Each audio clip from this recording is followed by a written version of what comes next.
Okay, I'm Leonard Muellner.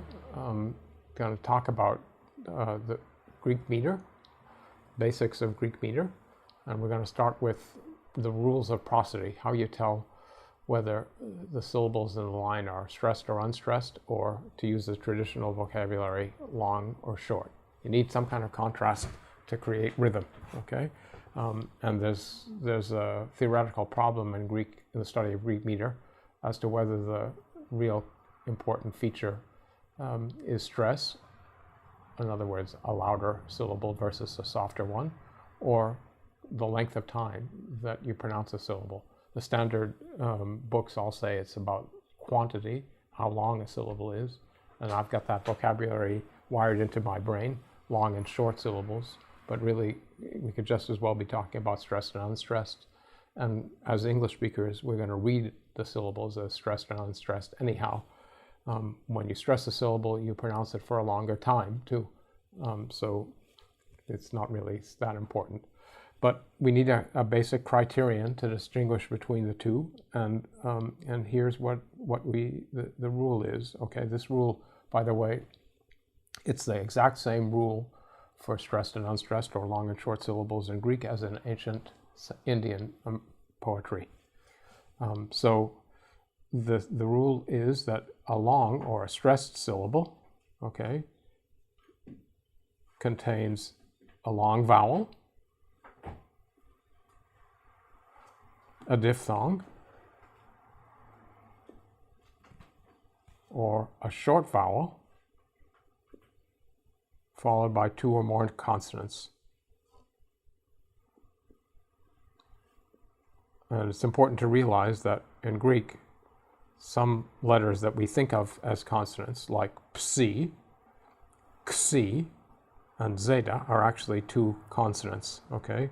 So it's a short vowel followed by literally two consonants when you write, but also those three digraphs, which are two consonants. So we can define the long or the stressed syllable as being either one of those, one that contains a long vowel, a diphthong, or a short vowel followed by two or more consonants. Or we could say what a short or unstressed syllable is, which is one that contains a short vowel not followed by two or more consonants. Either way works, okay, because they're mutually exclusive rules. When it comes to actually reading Greek poetry and learning how to read it, which is, I think, what we all want to do, it may not be so helpful, this rule, because it kind of slows you down. But I think it's a good starting point. In other words, when I teach Greek meter to students, I ask them to start out by writing down a bunch of lines and then marking the syllables as long or short according to this rule. There's a big problem with this rule, and that problem has to do with these three vowels, alpha, iota, and upsilon, which can either be long or short. And in the texts that we use, they're not marked as long or short. In baby Greek texts they tend to be, but not always. And a lot of learners of Greek, myself included, sometimes don't know whether a given alpha, iota, or upsilon is long or short. You can look them up in the dictionary, but that makes a very tedious process. What you can do, however, is assume that they're short unless you really know otherwise. Okay? And that works most of the time. What helps is that Greek meter works according to a pattern, and depending on what we're looking at, we can rule out certain combinations. And when you're learning how this works, you can try and figure out ambiguous cases just by seeing what fits and what doesn't fit the pattern. So let's look at a line, okay? Let's start with the first line of the Iliad. I'm going to write it down here.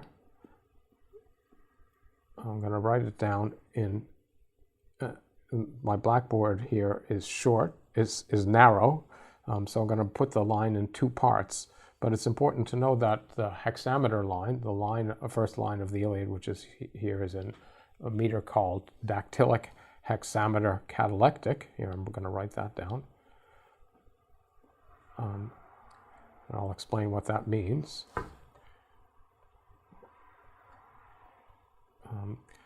has a break in the middle of it. Okay, the break is called a caesura, which comes from the Latin word for cutting. So hold on while I write this down.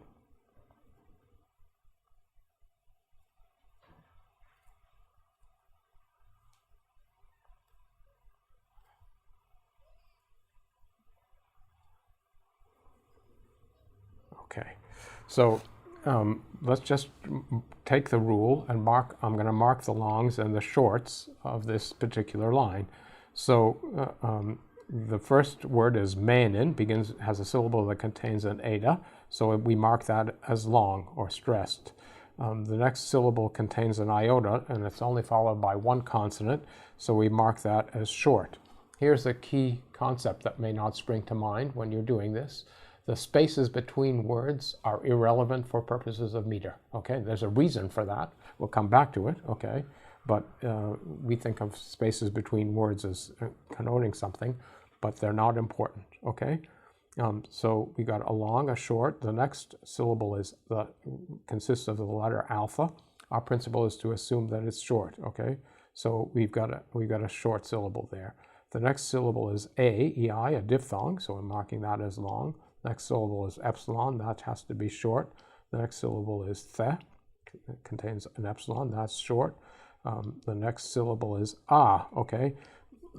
We're going to mark that as short, okay, but if we do that, we run into a problem in this meter, okay? In the meter of dactylic hexameter, there are two things that are ruled out. And I'm going to make a little thing up here. One is 3 short syllables in a row. In general, in Greek meter, not totally always, but in general in Greek meter, there's a tendency to avoid 3 shorts. There are some places in tragedy, for example, where you have 3 and more, but rarely. Okay, and the other thing that's ruled out in dactylic hexameter is a long followed by a short and another long. So da-da-da, 3 shorts, or long, short, long, dum-da-dum, they're ruled out.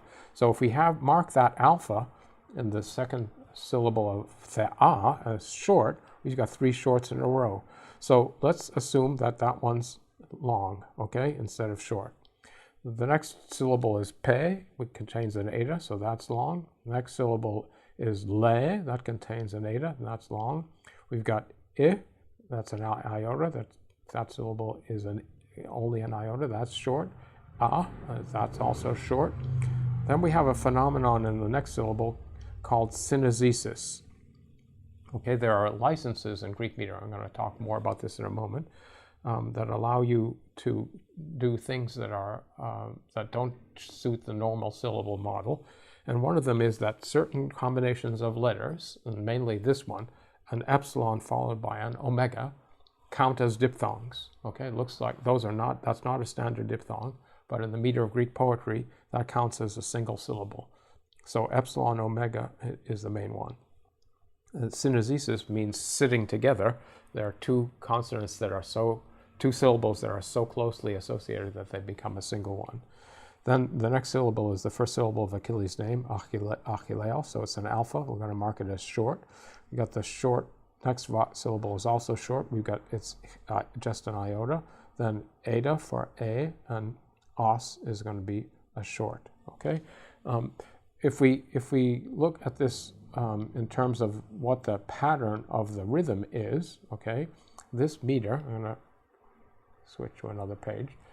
Here's the overall pattern of the meter. It consists of 2 kinds of feet or rhythmical units. One is called a dactyl, which is a long followed by 2 shorts, or a stressed followed by 2 unstressed syllables.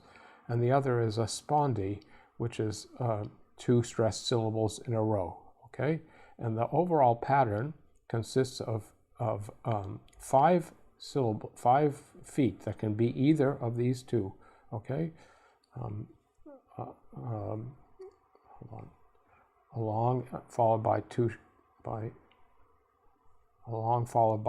2 shorts, or a long followed by a long. So I'm going to write down a sequence of them: long, short, short, or long, long, long, short, short, or long, long, long, short, short, long, long, long, short, short, or long, long. So that's 4. I'm going to the fifth one. Okay, long, short, short, long, long.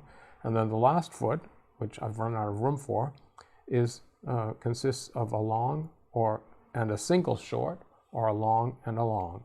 Okay, and that's the end of the line. So I'm going to mark the beginning and the end of the line with a sharp sign. Okay, and what we have are 6 feet. Okay, 6 units. That's why we call it a hexameter. 6 metrical units.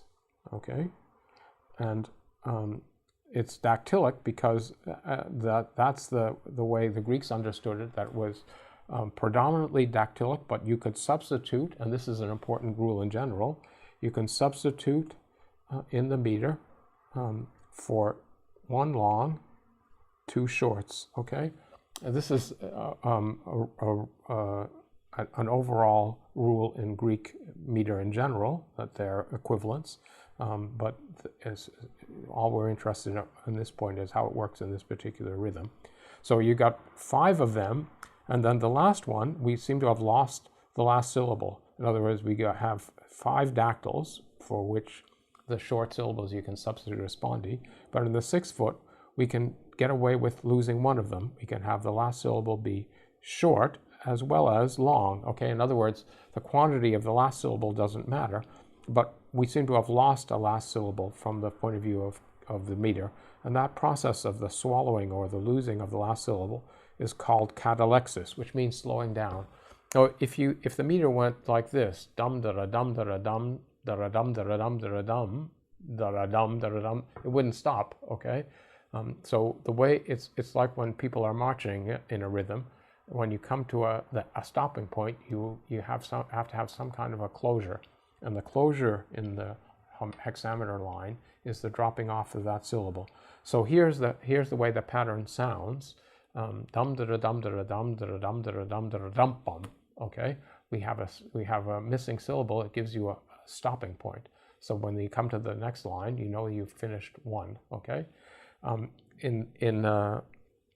there are other features to this line. That's the overall pattern. So if we go back to the line that we scanned, the first line of the Iliad, and we looked at it, scanning is the process of marking the longs and the shorts. Okay, we've got maineda, there's a dactyl.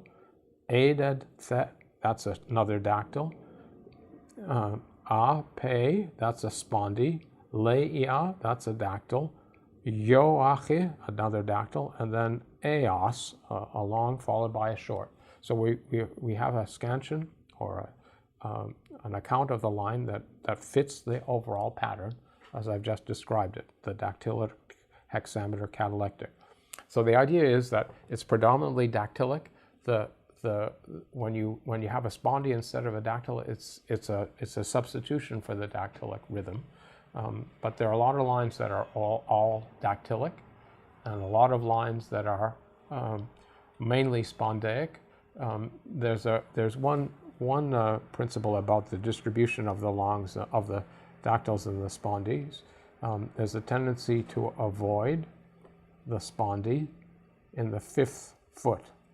It seems to slow down the line, okay? And you'll notice it when you start reading these. It sounds a little bit weird, okay? But it happens. The other thing is that there's a compulsory word end in this line. It's compulsory, that is, 99% of the lines have, in the dactylic hexameter, have it, within a foot, which is within the 3rd foot after the first long or short. Okay, so or short. So if we go back and look at the overall pattern, that means that 1, 2, 3, dum da dum da dum. After you can have a word break, and I'm going to mark it with 2 lines after the first long, or you can have it after the first short, dum da dum bum. At that point, that is, every line has a word that ends at that particular point. It doesn't mean that there is an actual pause, okay? But statistically speaking, this is obligatory, okay? It turns out that a lot of rhythms have this kind of a word break in them, And when Milman Parry and Albert Lord were recording epic songs in Yugoslavia, that line is a 10-syllable line. You have counting of syllables, and there are rhythmic tendencies to it, but there's a compulsory word break in it, and they couldn't hear it. But the audience of the songs would stamp their feet and hiss at the singers or something like that when the singer messed up and didn't have it. So they knew it was there, and they could feel whether it was there or not. So it messed up the rhythm for them, okay? And it wasn't an audible pause or anything. So this is an important feature rhythmically. Where does it come from? Well, I'll tell you where it comes from, okay? It comes from the fact that this is poetry composed in phrases, okay? And here we've done something really crazy, which is start out with patterns of longs and shorts, okay? When poetry consists of words, not patterns of longs and shorts. And I think it's mind-boggling to think about poets composing with patterns of longs and shorts. I think our kinds of poets do, but that's not the way it worked in antiquity. People had patterns of words that were metrical, that were repertory, okay, and an unconscious repertory for them. So they composed in word groups, and the caesura marks word group endings, okay, where one would end and another one would begin. There are also other, statistically speaking, important word endings within a foot in the dactylic hexameter. One's at the well, no, that's not a caesura. It's a so-called diaresis. There's the caesura, which is a word ending within a foot, and a diaresis is when you have a compulsory word end at the beginning or the end of a foot. So there's another one of those at the end of the fourth foot or the beginning of the fifth. Okay, a whole lot of lines end with the pattern dum da da dum bum, because you avoid the substitution of a long for two shorts in the fifth foot. So it's shave and a haircut, right? It's a pretty standard pattern. It's called the Adonic, after the refrain in the poem of Sappho's, O ton adonin, dum da dum bum. Anyhow, there are a lot of expressions that fit that particular part of the meter in epic poetry, and also between the caesura and that diaresis, for example. So you can really show that these compulsory word breaks are part of the compositional process that's going on in the mind of the singer, statistically speaking and otherwise. All right, so much for the pattern, okay, and for how to scan the lines, okay. The other thing we need to know is about these metrical licenses, okay, involved in scanning. And I talked about one of them, that is synesesis, okay, the sitting together of two vowels, mainly epsilon and omega, which count as one syllable, okay? But the other one, and this is the most important one, and there weren't any examples of it in that particular line, is this. Within a line, okay, when you have, whether you have a word break or not, when you have a long vowel at the end of a word, or a diphthong, okay, and the next word begins with either a long or a short vowel, or a diphthong, okay, the meter of the last syllable of the word, the one that ends in a long vowel or a diphthong, can be scanned as either long or short, okay? In other words, you would think that a syllable ending in a diphthong or a long vowel would be a long syllable, okay? I'm talking about ending in that long vowel or diphthong. If there's a consonant after it, it has to be whatever, it has to be a long syllable. But if there's no consonant after it, and it ends with a long vowel or a diphthong, and the next word begins with any kind of a vowel, then the singer has the option of counting that as a short syllable, okay? The concept is described as correption, which means shortening of the syllable, okay? So we need to look at an example or two of this. Let's see. Let me think of a line. So I'm talking about the metrical license of correption, okay, and we've got another line, which is actually, I think, the 12th line or the 11th line of the Iliad of the first book, and we're going to scan it, okay? So again, go through this process. The first syllable, stem, is a short vowel, epsilon, followed by two consonants, two mews, okay? Next one, it contains only an alpha, a, stemma. Dactylic is another one with a short vowel. So we've got our first foot, a long, short, a dactyl. The next syllable is on, contains a long vowel, the omega. The next syllable is en, it's got a short vowel followed by two consonants. Again, we count the consonants past the word break, so that's another foot. Spondy. Cher is long because it's a short vowel followed by two consonants. Sin is short because it's an iota followed by one consonant. Okay, there's our compulsory word break after in the third foot after the first short. Okay, next syllable is short. Okay, end of a foot. The next syllable is long. Ke, balu. Okay, so if we follow our pattern, we've got a long syllable there because it contains a long vowel. The next syllable has to be short because it's ba. The next syllable is oo. Okay, so that gives us, if we scan it that way, we've got long, short, long, which we said is impossible in dactylic hexameter. But here's what's going on here. That's at the end of a word. It's a diphthong. Okay, the next word is apollonos. It begins with a short vowel.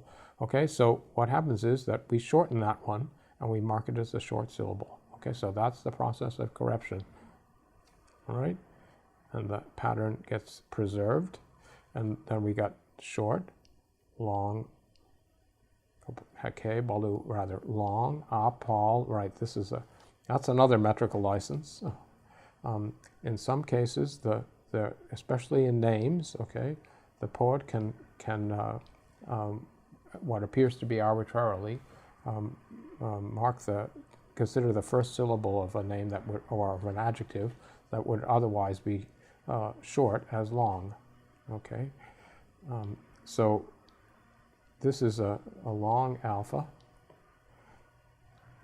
Paul, and we have the thing that I said you try to avoid, that is two longs in the fifth foot, but it happens, and then onos. So here's the whole line. Stem matechon and cherseneke balu apolonos. You unstress the diphthong in heke balu, and you get the pattern. All right. We've written down the longs and the shorts, and we talked about the metrical structures and the main metrical licenses, synesis and corruption. Okay. When it comes to really learning meter, the best thing to do is to listen and read. Okay, and not think about the rules that I've just told you. It's like if you thought about the grammar of every sentence as you spoke it, you would hardly be able to speak in a normal way. So when you really want to learn this, the best thing to do is to write down 10 lines or 5 lines, and do the scansion of the lines so you see what you're doing, okay? And then here's what we do. The writing system does longs and shorts, but it's really about stressed and unstressed syllable. And when you read, what you do is you stress the long syllable and you don't stress the short ones, okay? Just to be clear. So what you want to do is first read them for yourself and then memorize 5 lines in the rhythmical pattern, okay? So you get it inside you. I think it's really a body thing, meter, okay? And if you possess 5 lines in the rhythm of the dactylic hexameter, you'll be able to read any line you see just by reading it and without even thinking about longs and shorts, okay? So I'm gonna just recite some lines so you get a sense of what the pattern sounds like, if it's helpful. And I'm not very good at it, but I'll do my best, okay? So here's the beginning of the Iliad. Menen a eda thea pele iadio achilleas, lamenen hemuria chaiois alge etheken.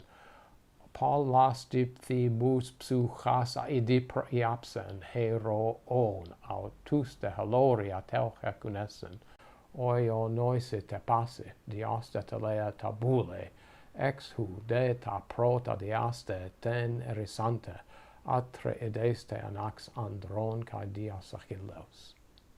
You want to get a sense of what these sound like, and if you recite them enough, you'll get the pattern in your blood, in your body, from the rhythm.